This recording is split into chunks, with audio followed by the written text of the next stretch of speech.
জমি যেভাবে লিখবে এমন কোনো কথা নেই। আশা করি এগুলো হয়তো বা আপনারা দেখেছেন বর্ণগুলো।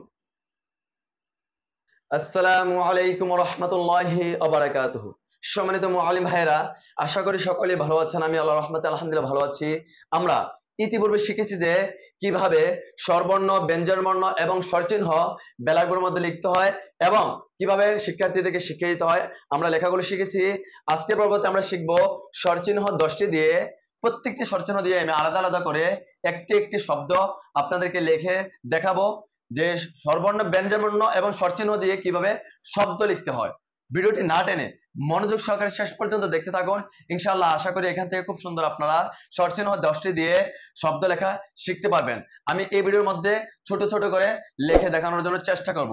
আমি 2 ঘরে লিখে দেখাবো, যেহেতু আপনারা ছোট লেখা চান সেজন্য আমি 2 ঘরে লিখে দেখাবো। আপনারা যদি আরেকটু ছোট চোখ ধরেন তাহলে আপনারা 1 ঘরে লিখতে পারবেন। 1 ঘরে লেখার নিয়ম আমি দেখাবো, 2 ঘরে লেখার নিয়ম আমি দেখাবো। এই ভিডিওর মধ্যে আমি বড় করে লিখে দেখাবো না। খেয়াল করুন, মানা একটি শব্দ লিখি, যেমন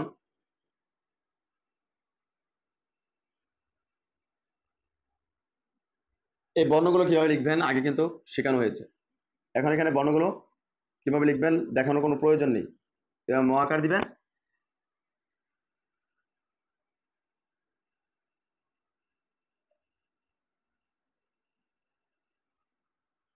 এরপর এখানে দন্তন আকার দিবেন।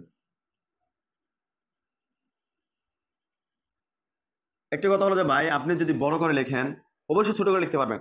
যেমন একটা ছোট চোখ ধরলাম, আমি ছোট করে লিখবো, তাহলে আমি 1 ঘরে লিখবো, এভাবে লিখবো। যেমন একই তো নিয়ম, কেন পারবো না?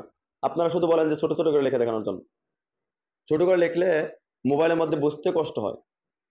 এই আর বড় লেখার মধ্যে আলাদা একটা আকর্ষণ আছে ছোট লেখা থেকে। যে বড় করে লিখতে পারবে সে ছোট করে অবশ্যই লিখতে পারবে, আর যে লিখতে পারবে না তার জন্য কষ্ট হবে।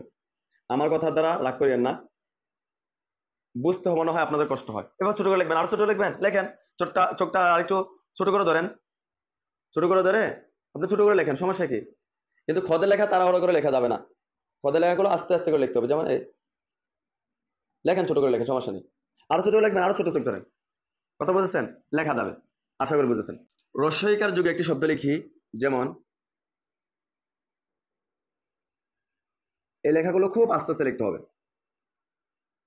এটা হলো যে আপনার সবসময় লেখার জন্য নয়, বাচ্চাদেরকে শেখানোর ক্ষেত্রে এভাবে লিখবেন। আপনি যদি সবসময় এভাবে লিখতে চান তাড়াহুড়া করে লিখতে পারবেন না, লেখা সুন্দর হবে না। বাচ্চাদেরকে আপনি এক ধরনের লেখা শিখাবেন, বাচ্চারা এইভাবে লেখা শিখতে শিখতে তাদের একটা ধরন চলে আসবে। আর বাচ্চাদেরকে তো আপনি খারাপ লেখা দিতে পারবেন না বাড়ির কাছে। বাড়ির মধ্যে তো আর যদি গার্ডিয়ানে দেখে যে আপনার লেখাটা খারাপ, তাহলে তো এটা কেমন না? সেজন্য এই লেখাগুলো একটু সুন্দর করা। বাচ্চারা যে এইভাবে লিখতে হবে, সারা জীবন যে এইভাবে লিখবে এমন কোনো কথা নেই। আশা করি বুঝেছেন। এই রাষ্ট্রটা একটু বড় হয়ে গেছে, এভাবে লিখবেন। মিলি দীর্ঘহিকার যুগে একটি শব্দ লিখি, যেমন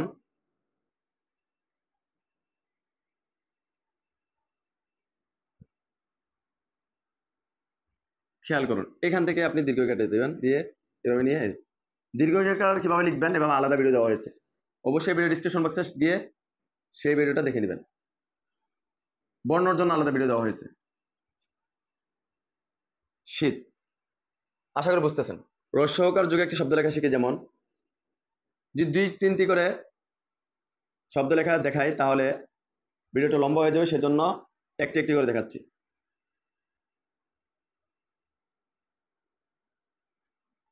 এখান থেকে লটাই ধরে এই এক একজনে এক এক নিয়মে ল লেখেন, লিখতে পারেন, সমস্যা নেই। সেজন্য যে এটা লটা ভুল, এটা ভুল ধারণা আপনার। অনেকে অনেক মন্তব্য করে, এভাবে লিখতে পারেন, অনেকে আবার এভাবে লিখে, এভাবে দেয়, দেখ সমস্যা নেই, এভাবে লিখতে পারেন। আমরা তো ফুল লেখার সময় একরকম রস্যকার শিখেছি। রস্যকারটা এক এক জায়গার মধ্যে এক একটা রূপ নেয়। যেমন হুকুম লেখার সময় আপনি রস্যকারটা এইভাবে লিখতে হবে, এইভাবে নিয়ে এই, এইভাবে নিয়ে এই, এখান থেকে আপনি চোখটা এভাবে ধরে এই, এটা এটা হচ্ছে যে হ রস্যকার হু। এরপর তালব্য রস্যকার দিলে যেমন এভাবে নিয়ে, এভাবে নিয়ে এই, এখান থেকে আপনি আবার এভাবে নিয়ে এভাবে এনে এই, এভাবে তালব্য রস্যকার লিখবেন। আশা করি বুঝেছেন। এটা এখানে বেজে গেছে, বাজবে না, বাজা ছাড়া আরেকটা লিখে দেখাচ্ছি। এইভাবে নিয়ে এই এতটুকু নিলেন, নেওয়ার পর এখান থেকে উপর দিকে এভাবে নিয়ে পেঁচ একটা দিয়ে আপনি এভাবে ঘুরিয়ে এভাবে নিয়ে দিবেন। এটা হচ্ছে তালব্য রস্য ওকার। এরকম ভাবে গড় সহকার আছে, যেমন এইভাবে নিয়ে এই, এখান থেকে আপনি এভাবে নিয়ে এই, এগুলো হয়তো বা আপনারা দেখেছেন বর্ণগুলো, গড় সহকার, তালবসর সহকার, আশা করি বুঝতেছেন। এখন আমরা শিখবো দীর্ঘ উকার যুগে শব্দ, যেমন সুতা। বর্ণ লেখার নিয়মটা আমি আগেই দেখিয়েছি আপনাদেরকে কিভাবে বর্ণ লিখবেন, সেই জন্য বলতেছি না। শুধু হ্রস্ব উকার, দীর্ঘ উকার, অর্থাৎ মোট কথা হলো যে স্বরচিহ্ন, এগুলো কিভাবে অ্যাডজাস্ট করবেন। এই মাথাটা একটু কেটে দিয়ে এগুলো খুব আস্তে আস্তে লিখতে হয়। আমরা যতদিন ধরে লিখি তারপরও আমরা আস্তে আস্তে লিখি, যদি তাড়াহুড়া করে লেখা সুন্দর হবে না। সুতা। রিকার যুগে একটি শব্দ শিখি, যেমন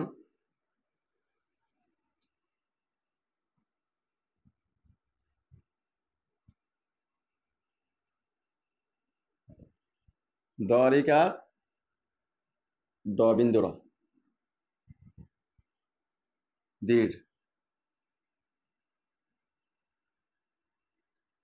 একার যুগে একটি শব্দ লিখি, যেমন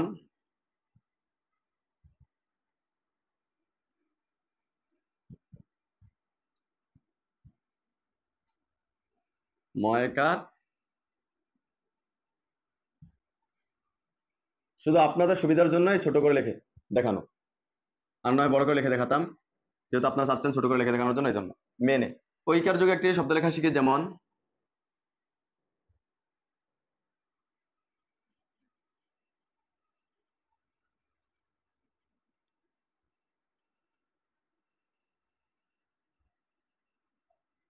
তৈল।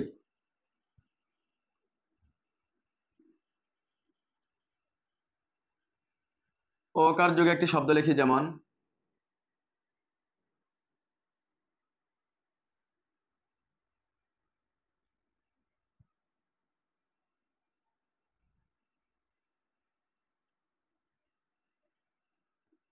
ওকার দিয়ে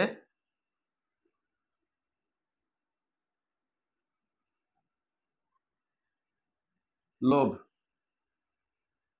ওকার যুগে একটি শব্দ লেখা শিখি, যেমন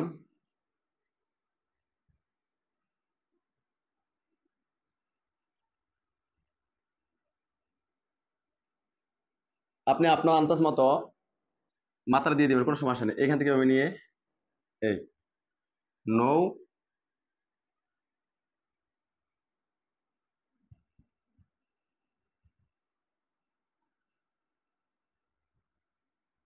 এখানে ক আকার দিয়ে দিবেন।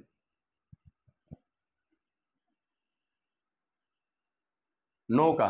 আশা করি বুঝেছেন। আপনি কি আরো ছোট করে লিখতে চান, লেখেন, সমস্যা কি, কোনো সমস্যা নেই, আমি তো শুরুতে বলে দিয়েছি। যেমন আপনি এক ঘরে লেখেন, চোখটা একটু ছোট ধরবেন আর লিখবেন। শুধু আপনার লেখার বর্ণগুলো আর স্বরচিহ্নগুলো সুন্দর হলেই আপনি ছোট বড় সবকিছুই করতে পারবেন। লেখেন, আপনি আরো ছোট করে লিখবেন, লেখেন, কোনো সমস্যা নেই, আপনি লেখেন। এখন কথা হলো যে আপনি এই লেখা দিয়ে বাচ্চাদেরকে প্রশ্ন করে অঙ্ক করা অথবা বর্ণনামূলক অঙ্ক যেগুলো দেওয়া আছে এগুলো শিক্ষা দিতে যাবেন না। এই লেখা দিয়ে যদি আপনি প্রশ্ন করে অঙ্ক করে এগুলো যদি বাচ্চাদেরকে শিক্ষা দিতে চান, এগুলো লিখতে লিখতে আপনার ঘন্টা শেষ হয়ে যাবে। এগুলো আপনি তাড়াহুড়া করে লিখতে পারবেন না, খদ আসবে না। আর এইভাবে লিখতে গেলে আপনার একটা অসুন্দর হবে, মানুষ দেখলে খারাপ বলবে। আপনি যেটা জীবনে লেখা শিখেছেন, যেটা আপনি পারেন, যেমন তোমার কাছে এত টাকা আছে, যেমন তোমার, হ্যাঁ, কাছে, এইভাবে বাচ্চার বুঝে মতো আপনি এইভাবে অঙ্ক করাতে পারেন।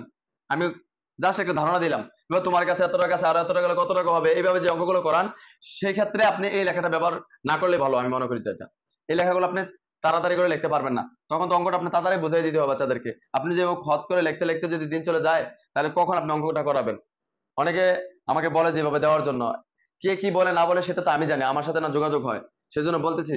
অনেকে মনে করতে পারেন যে ভিডিওটা লম্বা করার জন্য মনে কথাগুলো বলতেছি, না ভাই, ভিডিওটা শর্ট হলে আমারই ফায়দা, মানুষ বেশি দেখে, লম্বা হলে মানুষ একটু কম দেখে। ভিডিওটি যদি ভালো লাগে অবশ্যই লাইক শেয়ার কমেন্ট করতে ভুলবেন না। যদি আমার চ্যানেল নতুন হয়ে থাকেন অবশ্যই চ্যানেলটি সাবস্ক্রাইব করে রাখবেন, আর পাশে থাকা বেল আইকনটি অন করে রাখবেন, যাতে করে আমি নিত্য নতুন ভিডিও আপলোড দেওয়ার সাথে সাথে আপনার মোবাইলে সর্বপ্রথম পৌঁছে যায়। সকলে আমার জন্য দোয়া করবেন, আমি আপনাদের জন্য দোয়া করি। আল্লাহ পাক রব্বুল আলামিন সকলকে ভালো রাখুক, সুস্থ রাখুক, আমিন।